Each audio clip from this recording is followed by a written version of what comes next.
Hey, my name is Eraklis Petmezas. Most of my friends call me Herc. It's easier to remember. I'm originally from New Jersey, but I've lived all over the country for the most part, but I've been here in Charlotte about 11 years. Hi, Herc. How did you get into the art industry? Well, I always drew, so I kind of always knew I wanted to be an artist. And once I realized that, I researched some schools and I got accepted to do two different ones, Pratt in New York and SCAD in Savannah. I decided to go to Savannah. It was a relatively new school at that time. It was about 7 years old, so I thought it'd be interesting to kind of make my way there. And that's really kind of where I got my start.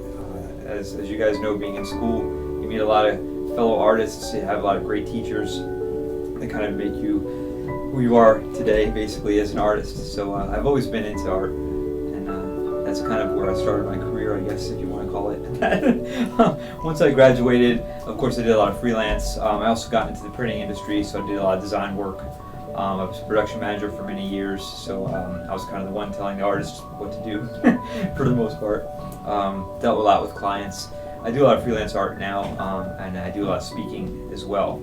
I do a lot of comics, so I do like kind of these comic camps with kids and kind of teenagers. And what we do is we draw comics together, tell stories. I really like to teach people how to do comics and be able to tell stories through their art. So. Your work viewed in the public eye? Oh gosh, I'm not really sure. I guess usually pretty favorable, I suppose. I've never been asked that before, so let me think about that for a second. Well, normally I do a lot of all ages stuff and a lot of stuff for music, bands and things like that. So I think for the most part, people tend to dig my work. I like to think it's pretty unique and not quite like everyone else's. I take a lot of influence from a lot of different places, so I would say favorable. What made you choose comic books as your focus?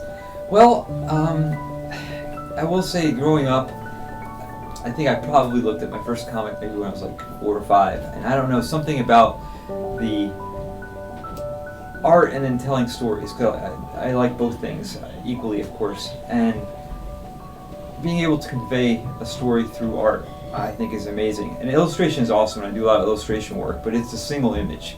And of course, it does convey a story in many cases as well. But with comics, anything is really, the sky's the limit. You can do anything that your hand will let you do, basically. You don't need, I used to do a lot of film as well. And with film, you need actors, you need script people sometimes, you need a lot of different people, grips, I mean, gosh, everything. But with comics, it's really you. You can do everything yourself. So any story, any idea that you have is really amazing. The palette is open for you.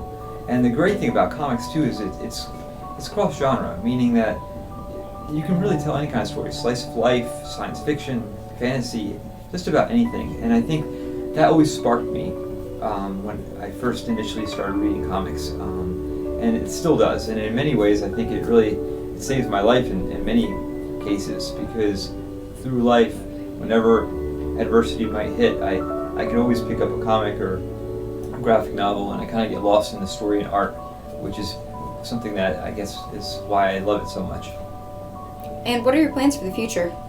Well, I'm in the middle of working on my own graphic novel, so that's probably my first long-form story. In the past, I've done mostly short stories, 30 pages, maybe 40. This is by far the longest thing I've ever worked on. It's going to be around 120, 130 pages, so I'm still in the process of working on that. But besides that, I do a lot of writing for websites. I love to teach, so I do that as well, and keep on doing illustration work. All right, thank you.